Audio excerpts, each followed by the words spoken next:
교회에 여신도 회원들이 김장을 합니다. 그래서 여러분 손이 좀 필요하거든요.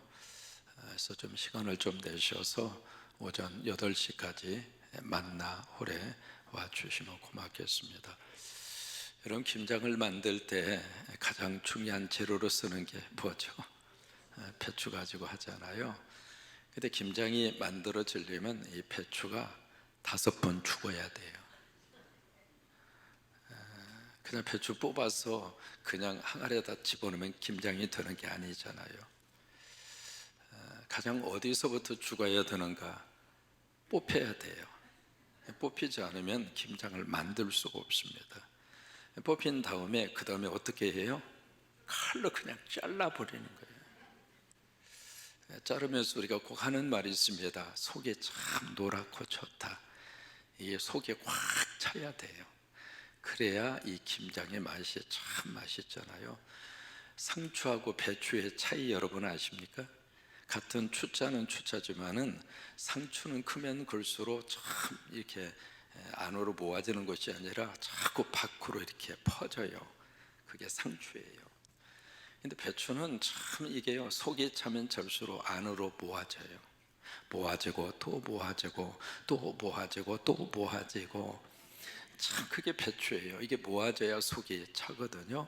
상추 같은 교인 되지 마시고 배추 같은 교인 되세요. 상추 교인들은 다 자기 잘난 맛으로 살아.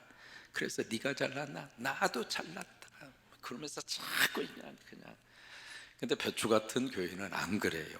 은혜 받으면 은혜 받을수록 같이 감사 하나 주고, 성령 받으면 성령 받은 대로 꼭 감사 하나 주고, 그래서 서로 하나가 되어서 그 안에서 노란 배추 속처럼 서로가 서로에게 힘이 돼주고 서로가 서로에게 맛이 되어주고. 그래서 이제 두 번째 칼로 탁 자르잖아요. 자른 다음에 세 번째 언제 죽는가?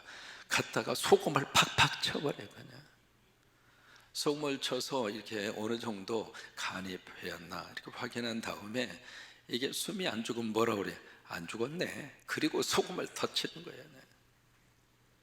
이게 죽어야 맛이 나거든요. 그걸로 끝나지 않습니다. 이번에는 뭔가 양념을 다 해서 양념에다가 어떻게 해요? 버물러 버립니다. 버물러 져서, 왜? 양념이 들어가야 김치의 맛이 우리가 날 수가 있잖아요. 또 하나, 버물러서 끝나는 게 아닙니다. 이걸 지금 이제 김치 냉장고에다가 집어넣습니다만, 옛날에는 항아리에 담아서 어떻게 했어요? 땅에다 묻었어요. 땅에다 묻어서 거기다 집어넣고, 이게 금방 꺼내 먹을 수도 있습니다만은 어느 정도 시간이 지나서 이 김치가 양념과 더불어서 다 하나가 되는 거예요. 전부 다 너도 나도 너도 같이 어울려지고 같이 하나가 되고, 그렇게 해서 이게 어느 정도 시간이 지나가면 감칠맛도 있고 거기에 숙성된 맛이 있고 끝내주지 뭐. 그러니까 하나의 맛깔스러운 이 김장을 담그기 위해서라도 그 모든 과정들이 필요한 것처럼 믿음의 삶의 여정도 똑같아요. 오늘 8가지의 양념을 우리에게 말씀을 하십니다. 말씀을 하시는데 가장 중요한 첫 번째 양념이 바로 뭐냐면 믿음이에요. 신앙생활의 모든 출발은 믿음으로 시작합니다. 믿음으로 시작합니다. 그래서 믿음이 첫째예요. 그리고 이것이 기초입니다. 이것이 출발이고요.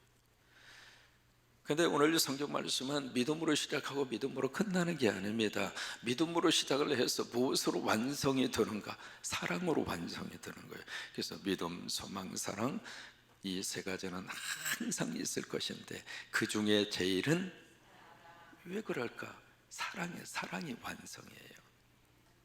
그래서 믿음으로 시작을 해서 그 다음에 사랑으로 완성을 해요. 그 다음에 믿음으로 기초가 되기 때문에 우리가 사도신경 외울 때에도 사도신경의 그 패턴 자체가 이제 옛날과 달리 새롭게 번역한 이유가 있습니다. 왜? 사도신경 그 패턴 자체가 나는 믿습니다.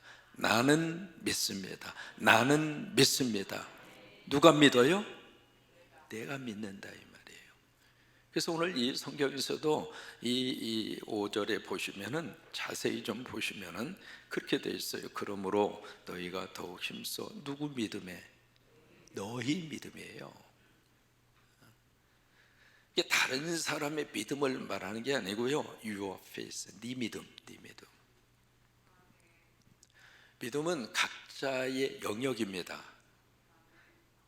가끔 그 농담식으로 그 이야기하죠. 아이 마누라가 예수 잘 믿으니까 나중에 나 천국 갈 때 마누라 집 앞에 붙잡고 갈 거야. 여러분 그 맞아요, 틀려요? 너희 믿음. 믿음은 각자의 영역이에요. 내 믿음이라 이 말이에요. 그러니까 여기서도 사도행전을 외울 때에도 나는이라고 하는 말을 그래서 강조해서 새롭게 번역한 거예요. 나는 하나님을 믿습니다. 근데 나는 하나님을 믿는데 어떤 하나님을 믿느냐? 그래서 그 다음에 하나님에 대한 믿음의 고백이 따라오는 거예요. 그 다음에 나는 예수님을 믿습니다. 그래? 그럼 어떤 예수님을 믿어? 그래서 사도행전 속에 가장 많은 부분을 차지하는 것이 예수님이에요. 나는 이런 예수님 믿어. 동정연말에게서 태어나시고 이제 그래서 쭉 이게 그래서 마지막에 저리로서 사한자와 죽은 자를 심판하려 다시 오시는 예수님을 믿어. 그래서 대림절이에요. 그래서 예수님에 대한 그 믿음의 영역이 사도신경 속에 가장 많은 거예요. 그 다음에 나는 성령을 믿어. 나는 공교회를 믿어. 그래서 마지막에 나는 부활을 믿어. 나는 영생을 믿어. 그게 사도신경이라 이 말이에요.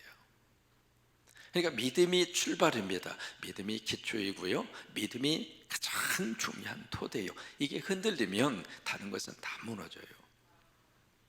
그래서 믿음을 근거로 해서 그 다음에 믿음이 있을 때 그 다음에 보탤 수 있는 거, 힘을 써서 거기다가 더할 수 있는 것이 바로 뭔가 덕이라 이 말이에요.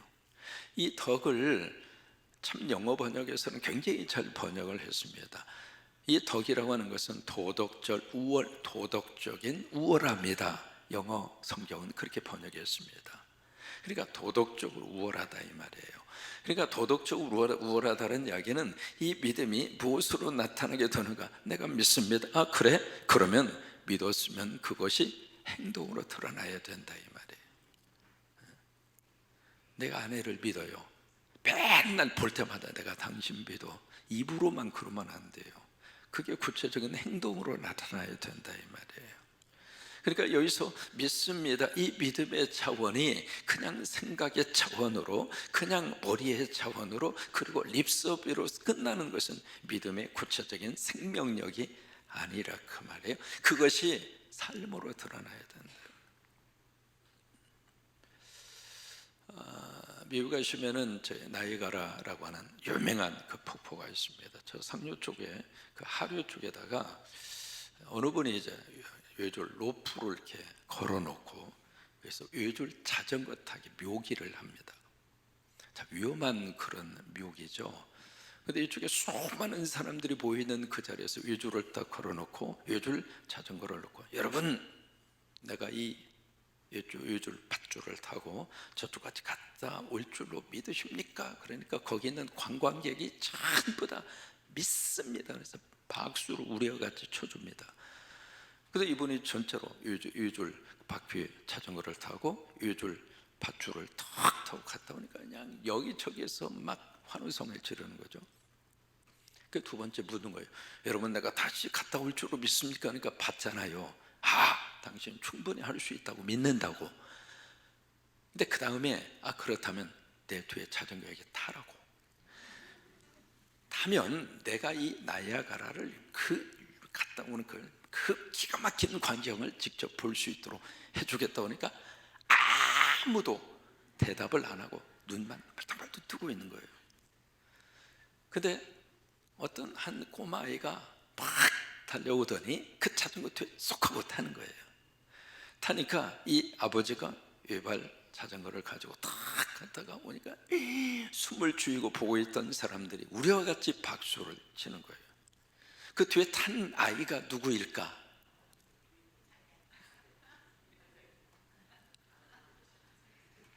그게 믿음이고 그게 덕이라고 하는 거예요. 박수만 보내는 것이 믿음일까? 내가 당신 그거 할 수 있다고 믿습니다. 그 믿음이 믿음일까? 그건 출발이에요. 그 다음에 중요한 게 덕이에요.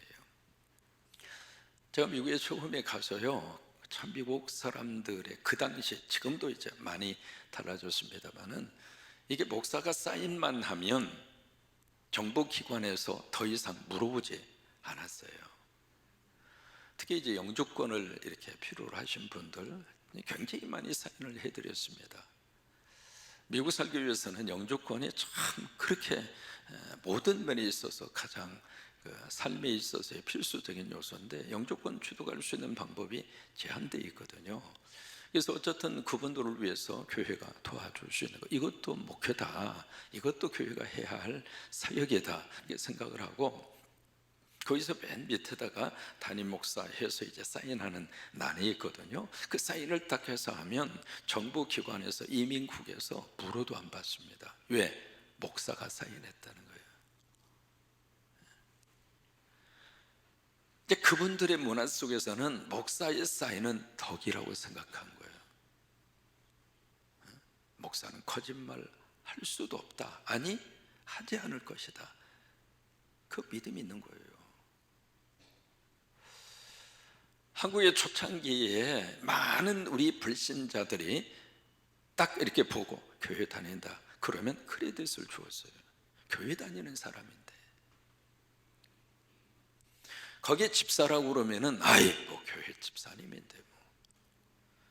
가게에서 말이죠, 이렇게 뭐 물건을 사다가 돈이 좀 부족하죠, 외상탁 하더라도 교회 다닌다고 그러면 두말하지 않았어요. 왜? 저 사람은 돈 떼먹는 사람이 아니다, 저 사람은 외상값 반드시 갚을 사람이다, 덕이 있었다 이 말이에요. 오늘 우리가 이것을 다시 한번 회복해야 합니다. 성광교회 나간다 그 말이 하나님께서 그래, 성광교회 나가는 교인들은 믿음도 있을 뿐만 아니라 덕도 있어, 그 말을 들을 수 있는 성광교회로 하나님이 여러분들을 쓰셨으면 좋겠습니다.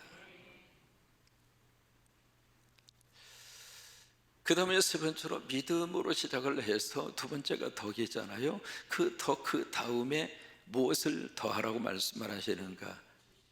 지식입니다. 그 다음에 지식 그 위에다가 이제는 뭘 더하라고 그랬어요? 절제입니다.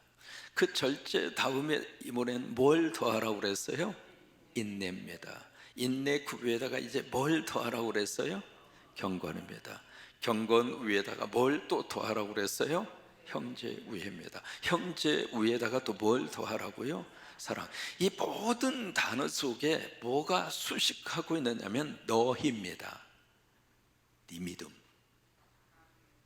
네 덕, 네 절제, 네 지식, 나의 거라 이 말이에요.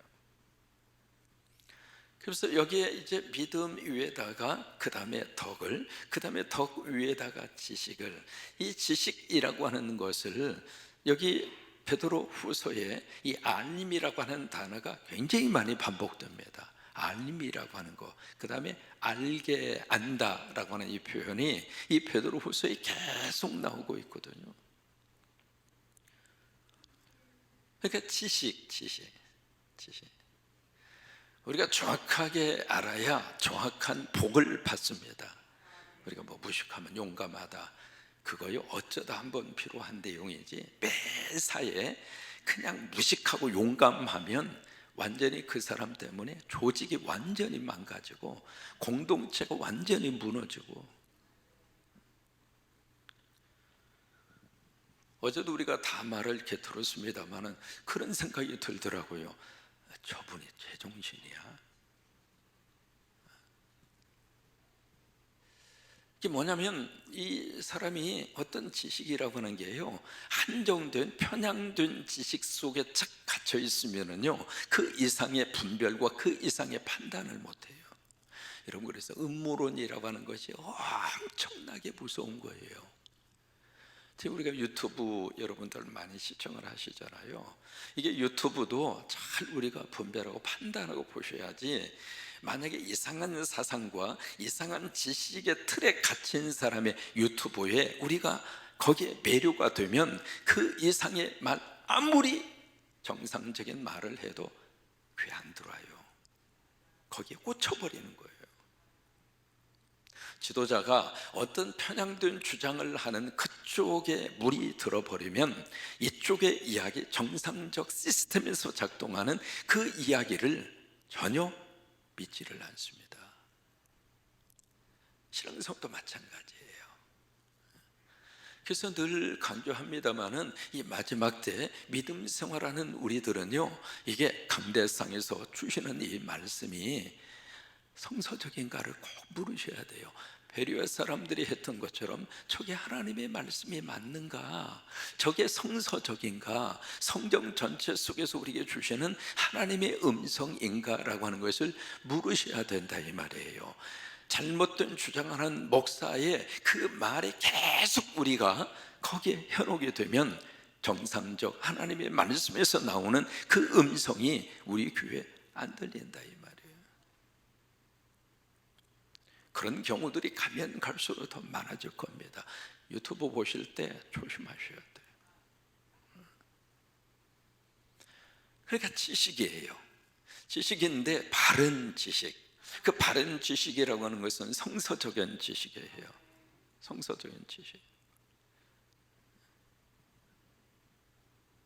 그래서 앞으로 리더자가 되는 사람은 공부를 더 해야 돼요. 공부를 얄팍하면 안 됩니다. 적당히 공부하면 적당한 지식에서 끝나는 거예요. 그래서 앞으로 리더자가 되려고 하는 사람은 더 남들보다도 더 많이 공부하고 더 많이 실력을 쌓아야 되고, 그래서 실력이 깊어지면 깊어질수록 여러분 우물도 그러잖아요. 그 물도 똑같은 물이지만은 조금 파서 길어오르는 물하고 깊이 우물을 파서 저 지하수에 수백 메타 거기서 나오는 물하고 물맛이 같아요? 틀려요? 틀려요. 마찬가지예요. 지식이에요. 지식. 근데 이 지식은 그냥 일반적인 지식 그 차원을 뛰어넘습니다. 여기서 말하는 지식은 어떤 지식인가? 성서적 지식이죠. 그리고 하나님에 대한 지식이죠. 예수님에 대한 지식이죠. 그리고 성령님에 대한 지식이죠. 그런 것들에 대한 지식을 더하라 그 말이에요. 더하라고. 우리가 하나님을 알면 알수록 하나님의 귀한 내려와 복을 우리가 받습니다. 한나는 하나님을 알았습니다. 내가 하나님 앞에 눈물을 쏟고 하나님 앞에 엎드리면 기가 막힌 이 현실의 문제를 하나님이 해결할 것이다. 그래서 한나는 그 속에 격분시키는 분인 나의 불같이 속을 염장지르는 그 한 여인의 그 찌르는 가시와 같은 상처와 아픔을 가지고 한나는 아버지 앞에 와서 엎드렸어요. 왜요? 한나는 하나님을 알았어요. 히스기야는 하나님을 알았습니다. 이사야를 통해서 당신 얼마 생명 남지 않았으니까 삶을 정리하라고. 그때 히스기야는 하나님을 알았습니다. 하나님 앞에 엎드리면 이 질병도 내 생명도 하나님이 주관할 것이다. 그래서 하나님 앞에 엎드렸잖아요. 결국 하나님은 히스기야에게 생명을 연장시켜 주시고 그를 고치시고 그를 치유하시고 그의 생명을 하나님께서 연장시켜 주셨잖아요. 아브라함은 하나님을 알았습니다. 이삭을 바쳐라. 내가 하나님의 말씀대로 순종을 해도 하나님의 또 다른 계획하심과 하나님의 역사하심이 있을 것이다. 나는 바쳐도 하나님은 이 생명을 통해서 하나님이 하실 일이 있을 것이다. 하나님을 알았던 거죠. 하나님을 알았기 때문에 아브라함은 모리아산에 아들을 데리고 장작을 짊어지우고 모리아산으로 올라갈 수가 있었어요. 알아야 돼요. 성경을 아셔야 돼요. 설교라고 그래서 모든 게 설교가 아닌 시대가 됐어요. 저 설교가 정말로 내가 먹어야 될 설교인가 아닌가 아셔야 돼요. 그렇다고 모든 설교를 앉아서 평가하고 그것을 심사하고 그것을 그래라 그게 아니에요. 그러나 전체적으로 이 말씀의 전체적인 이 맥이 하나님의 말씀의 틀에서 서 있는지 그렇지 않는지 아셔야 된다 이 말이에요. 아셔야 돼요. 그래서 여러분 이 영적인 지식도 풍성해지시기를 바라고, 말씀에 대한 지식도 풍성해지셔서 그 어떤 사람의 잘못된 지식을 가지고 나에게 접근해 온다 할지라도 그것을 잘 스스로가 하나님 앞에서 무너지지 않고 그런 역사가 함께 할 수 있게 되기를 주의 이름으로 축원합니다. 여러분 이 김치로 시작을 했습니다. 지금 여러분 김치가요 예전엔 전 세계적인 한국의 기호식품이 됐습니다. 이게 하도 인기가 많으니까 중국에서 이 김치의 기원은 우리 거라고 뭐 별걸 다 자기 거래 다, 어쨌든 그런 말도 나올 정도로 이 김치가 세계적으로 인기 있는 그런 식품이 됐습니다. 자, 우리 한국 사람들에게 주신 너무 조상들의 유산균 음식 가운데 하나가 김치입니다. 그래서 싹새라든지 그런 것들이 막 전 세계적으로 유행병이 돌 때 왜 한국 사람들은 저런 전염병 속에서도 그렇게 건강을 유지할 수 있는가? 그 중에 하나가 김치 이 유산균을 많이 먹어서 뭐 그랬다 그런 말을 할 정도로 오늘 이루어지는 김장 김치 맛깔스럽게 잘 하나님이 만들어 주셔서, 또 하나 김치 냉장고가 필요하다고 그러니까 어느 한 주사님이 그럼 내가 김치 냉장고 사드리겠다고, 그래서 김치 냉장고 2대를 사주셔가지고 3대가 필요하다고 그래서 1대 더해서 3대를 사놔가지고 이제는 신김치를 덜 먹게 생겨서 김치 냉장고 다 갖다 놓고 그러더래요. 목사님 이제 목사님 신김치 걱정 안 해도 됩니다. 그래서 내가 그랬어요. 할렐루야. 거기 들어가서 숙성이 된 이 김치가 우리의 입맛을 돋구고 그리고 밥맛을 돋구고 살맛 나게 하는 것처럼 우리가 믿음으로 시작을 해서 이 사랑까지 8가지 양념을 다 버물러서 숙성된 예수의 살림꾼들로 하나님 여러분 모두를 다 축복하시게 되기를 주의 이름으로 축원합니다.